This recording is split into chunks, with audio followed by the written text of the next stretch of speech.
నకిలీ మంచుతో కులు మనాలిలో జరిగిన అతిపెద్ద మోసం. మంచు పర్వత ప్రాంతాలు అంటే మనలో చాలామంది ఇష్టపడతారు. కాశ్మీర్, కులు, మనాలి లాంటి ప్రాంతాల్లో ప్రతి ఏటా మంచు కురిసే సమయంలో మన దేశం నుంచే కాకుండా విదేశాల నుంచి కూడా టూరిస్టులు వస్తూ ఉంటారు. మంచుతో కప్పబడి ఉండే హిమాలయ పర్వతాల అందాలు వర్ణించలేనివి.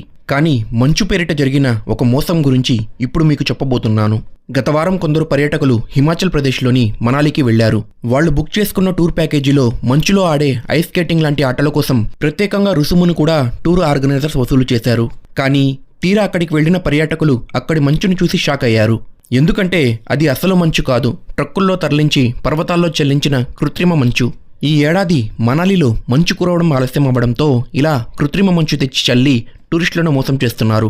ఈ వీడియోలో చుట్టూ ఉన్న పర్వతాల్లో ఎక్కడా మంచు లేదు, కేవలం ఇక్కడ మాత్రమే మంచు తెచ్చి చల్లి మాతో ఆటలు ఆడిస్తున్నారు. ఇలాంటి ఆటలు మేము మా ఊర్లో ఆడుకోలేమా, ఇంత దూరం రావాలా అని ఓ టూరిస్ట్ అనడం చూస్తుంటే మన దేశంలో ఇలాంటి మోసాలు కూడా జరుగుతున్నాయా అనిపిస్తుంది.